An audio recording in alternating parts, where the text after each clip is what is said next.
ကျွန်တော်ဒီနေ့မှာတော့ဒီအပေါ်ကပေါ့နော် transform ဒီ edit button အ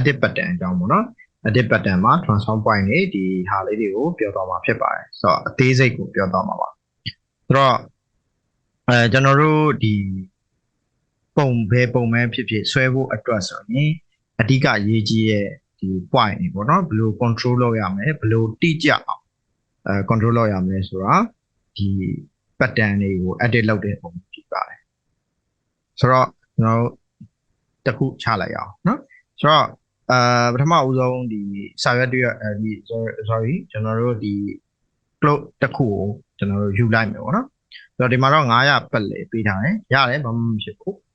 ဆိုတော့900ပတ်လည်မှာကျွန်တော် edit လုပ်ပေါ့နော်ဆိုတော့ပထမဦးဆုံးဒီ edit button set เนาะ edit button set ဆိုတာကဒီဟာလေးတွေပေါ့နော်ဒီဟာလေးတွေကိုဆက်လက်မှတ်လို့ရတယ်သူတို့မှတ်လို့ရှိရင် shift ဖိပြီးတော့တစ်ချက်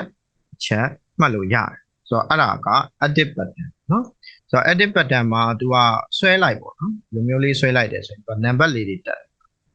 ရှည်ဘယ်လောက်ရှည်ထွက်မှာလဲဆိုတဲ့ဟာမျိုးရှိပါတယ်ဆိုတော့တကယ်လို့ကျွန်တော်တို့ကနံပါတ်တိကျနဲ့ရှည်ထွက်ချင်တယ်ပေါ့နော်ဆိုတော့နောက်ပြီးတော့ဒီလိုစောင်းတဲ့ဟာတွေshift ဖိပြီးတော့သွားလို့ရတယ်ပေါ့နော်ဒါပေမဲ့ကျွန်တော်တို့ကတက်ပဲသွားမှာဆိုတော့ဒီလိုတက်သွားနေတဲ့အချိန်မှာ click ကိုမလွတ်ဘဲနဲ့ကျွန်တော်တို့က right click ကိုနှိပ်လိုက်တယ်ဆိုရင်သူကဘလောက် distance ကိုရွေးမှာဆိုပါစို့ကျွန်တော်တို့က900ရှိတဲ့တဲ့မှာကျွန်တော်တို့က100လောက်ထပ်ပြီးတော့ကျွန်တော်တို့ဒီမှာလောက်မယ်ဆိုရင်100ဆိုရင်ဘယ်လောက်ဖြစ်သွားမလဲဆိုတော့အားလုံးပေါင်း600အော်ဆိုတော့ဒီမှာကျွန်တော်ကတော့ဒီ land ရဲ့ဒီဟာလေးတွေကိုဖွင့်ထားတာဖြစ်တဲ့အတွက်ကြောင့်မဖွင့်ရသေးလို့ရှိရင်သွားပြီးတော့ဖွင့်ကြည့်အောင်နော်ဆိုတော့သူကဘယ်ထဲမှာရှိလဲဆိုတော့2D button ထဲမှာရှိတယ်ဆိုတော့ show line lamp ဆိုတာရှိတယ်အဲ့ဒါလေး on ထားလိုက်ပါနော်အဲ့ဒါလေး on ထားခဲ့လို့ရှိရင်ဒီမှာဒီလိုနံပါတ်တွေနဲ့ပြရတယ်ပေါ့နော် okay ဆိုတော့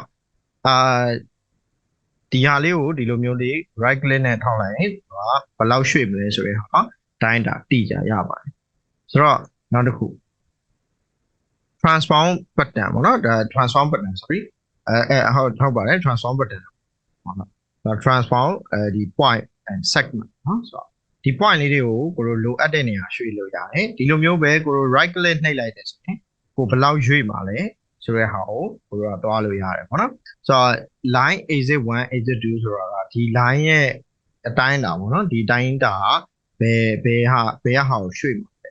များသောအားဖြင့်ဒီဟာကိုတော့တိတ်ရွှေ့တာကျန်တဲ့ဟာကိုတော့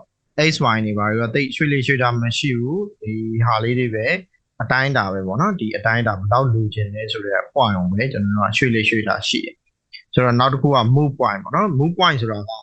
ဆိုပါစို့ကိုတို့လက်ရှိနေတဲ့နေရာကနေဘယ်လောက်ထိရွှေ့သွားမှာလဲအဲ့လိုမျိုးပေါ့နော်အဲ့ဒီဟာမျိုးကိုပြောတာပါ distance point ဆိုတာ land point ဆိုတာသူ့ရဲ့ဒီလုံးဝရှည်နေတဲ့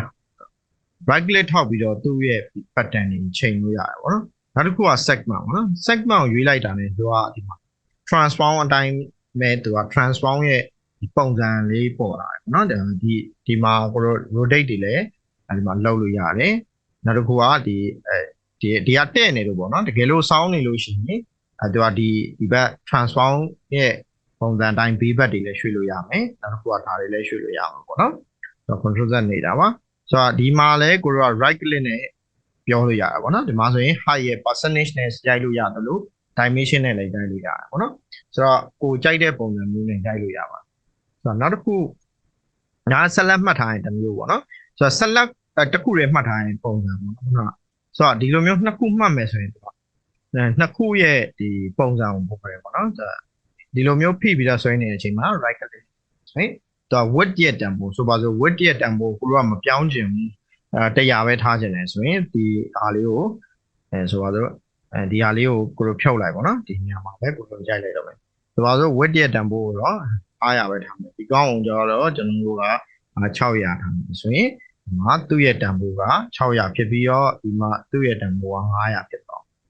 အဲ့လိုလေးရွှေ့လို့ရပါတယ်ဆိုတော့ pattern edit မှာ cuff point ဆိုတာလည်းရှိတယ် cuff point ဆိုတာကဒီမှာ point လေးတစ်ခုထည့်ပေးတာပေါ့နော် point လေးတစ်ခုထည့်ပြီးတော့ cuff လုပ်နေတယ်ဟုတ်ပြီနော်သူတို့လည်းကိုတို့ဒီတက်သွားခြင်းနဲ့ဆိုရင်သူတို့ဒီမှာဒီ ဒီ shift ဖိထားလို့ရတယ်နော် shift ကတက်တယ်ပဲတော့ဆိုတော့အဲ့မှာကိုတို့က right click နှိပ်တယ်ဆိုရင် x is equal to 0ပဲသွားမယ်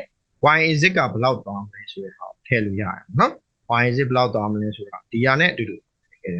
တခု distance point တခုထည့်ပေးလိုက်ရင်ရပြီဆိုပါစို့ဒီမှာ200ပေါ့နော်200ဘယ်မဟုတ်100ပေါ့ဆိုတော့ဒီလားထည့်ပေးလိုက်လို့ရှိရင်သူကဒီ curve point ကိုထည့်ပေးပြီးပါတယ် curve point curve ရဲ့ point သူပြောရတဲ့အတိုင်းပဲ curve လည်းရှိရမယ် point လည်းရှိရမယ်ဟုတ်ပြီနော်နောက်တစ်ခုက curvature ပေါ့ curvature ဆိုတာကဒီလိုမျိုး point မပါလာဘဲနဲ့ကျွန်တော်တို့ကလိုရွှေ့လိုက်လို့ရှိရင်သူကသူ့ဘာသူဒီလိုမျိုးရှိနေတဲ့ဟာကိုcurvature လို့ခေါ်တယ်နော်ဆိုတော့ကျွန်တော်ကဒီနေရာလေးကိုခံရလို့ရှိရင်ဒီနေရာလေးကိုခံရရတယ်သူ့ရဲ့ဒီpoint နဲ့မဟုတ်ဘဲနဲ့သူကဒီ curvature ကိုဘယ်ကိုသွားခြင်းလဲဆိုတဲ့ curvature သူလည်း right click နှိပ်ပြီးတော့သွားလို့ရတယ်sorry ဒီကောင်က curvature right click နဲ့သွားလို့မရဘူးသူ့ရဲ့ဒီ distance ဟာနဲ့ပဲသွားလို့ရတယ်နော်ဆိုတော့နောက်မှပဲပြန်ပြင်လို့ရမှာနော်ဆိုတော့ okay နောက်တစ်ခုက smooth curve point နော် smooth curve point ဟာဆိုတော့သူကအောက်ကိုဆွဲလိုက်လို့ရှိရင်သူကဒီလိုမျိုးဖြစ်တယ်ပေါ့နော်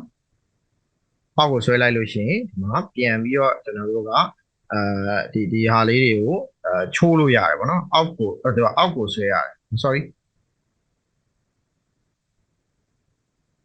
ဒီမှာပေါ်ဆွဲရ direction နဲ့အပေါ်ဆွဲရတယ်ဆိုတော့အောက်ဆွဲအပေါ်ဆွဲဒီလိုမျိုး curve လောက်တာပေါ့နော်ဒီလိုကိုတို့ curve တွေလောက်တာဖြစ်တယ်အောက်ဆွဲလို့မရရင်ပေါ်ဆွဲပေါ့နော်ဒါဆိုရင်အောက်ဆွဲတာဆိုတော့ကိုတို့ဒီလိုမျိုးလေးပေါ့ဒီလိုမျိုးလေးရပြီဆိုရင်ကိုက active point နော်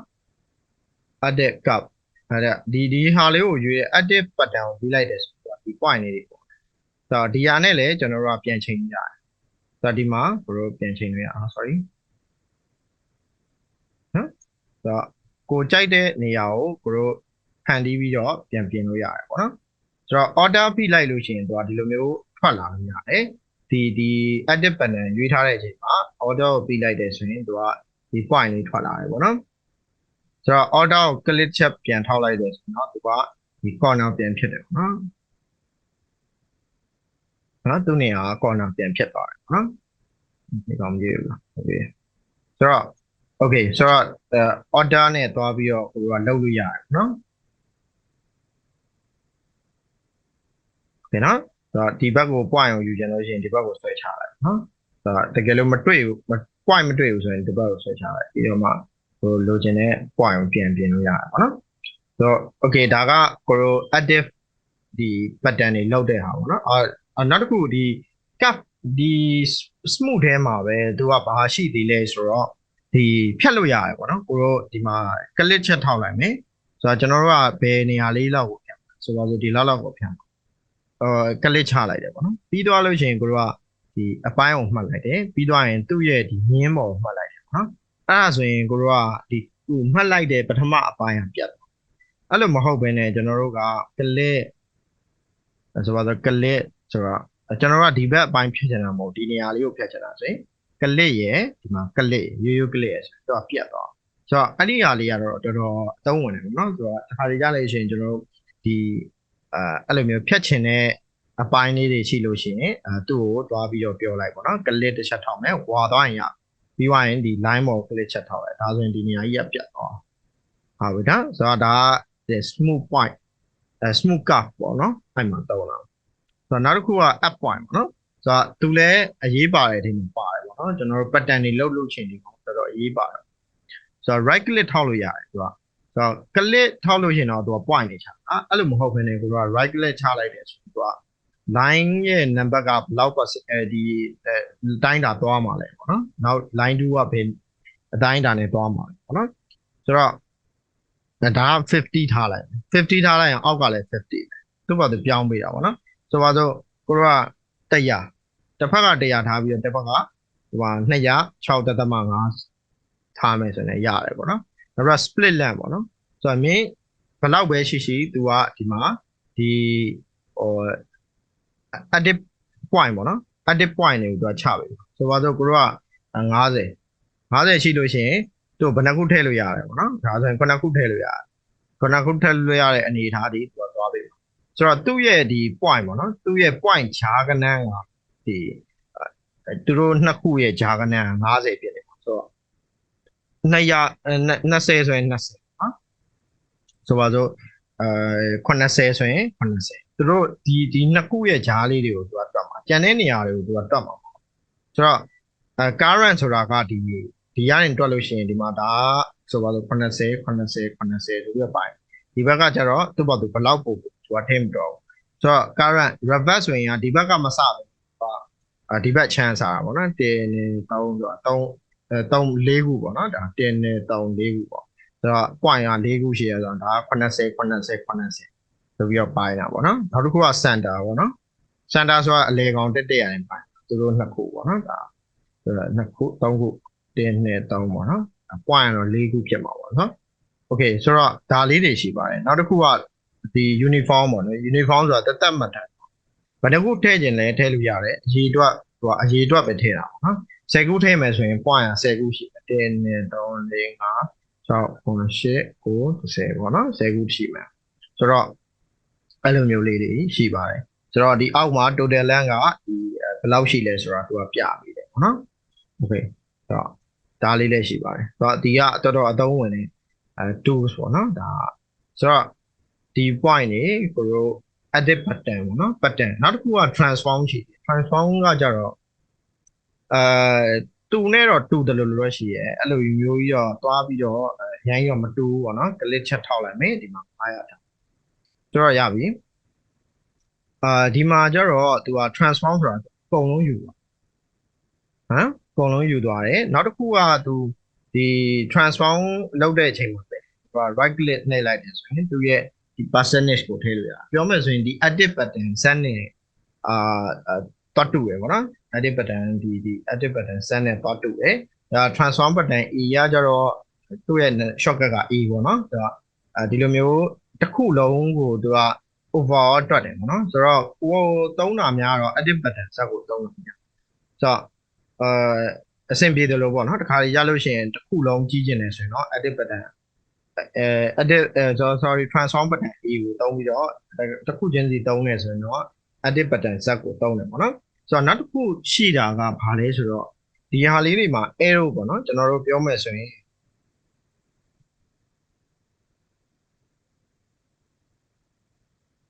ဒီထဲမှာရှိဒီမှာဒီမြားလေးတွေပေါ့နော်ဒီမြားလေးတွေဆိုတော့ဒီမြားလေးတွေနဲ့ကျွန်တော်တို့ကသွားလို့ရတယ်နော်ဆိုတော့ keyboard ကဒီကျွန်တော် gain ဆော့တဲ့မြားလေးနော်ဆိုတော့တစ်ခါသွားရင်သူကဘယ်လောက်တက်လဲဆိုတော့ဒီမှာ30တက်တယ်30တက်တယ်ဆိုတော့အဲ့လိုမျိုးဟာလေးတွေနဲ့လည်းသွားလို့ရတယ်ခါတက်ရင်1တက်ချင်တယ်ဆိုရင်ကျွန်တော်ကသွားပြီးတော့ပြင်လို့ရတယ်ပေါ့နော်ဘယ်မှာပြင်ရလဲဆိုတော့ grid properties ပေါ့နော် grid properties ကိုသွားပြီးတော့ဘာပြင်မလဲဆိုတော့ဒီ guideline ပေါ့နော် guide sorry ဒီမှာ arrow key ပေါ့နော် movement ပေါ့နော် movement arrow key ကိုကျွန်တော်က30ထားလိုက်တယ်ဆိုပါစို့1မဲ့ထားရတယ်ဆိုရင်တစ်ခါရွှေ့ရင်သူကဒီဟာလေးကိုနှိပ်လိုက်တယ်ဆိုရင်ဒီဟာလေးကိုနှိပ်လိုက်တယ်ဆိုရင်သူကတစ်ခါရွှေ့ရင်တစ်ရွှေ့ပါရောက်ပါတယ်တစ်မရအောင်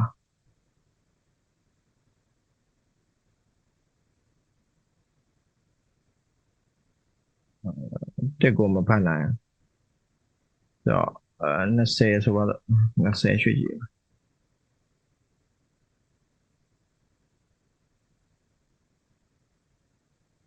ချက်ချင်းတန်းပြအောင်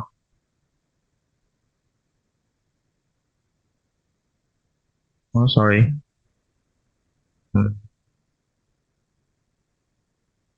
ဒါပိတ်ထားရအောင်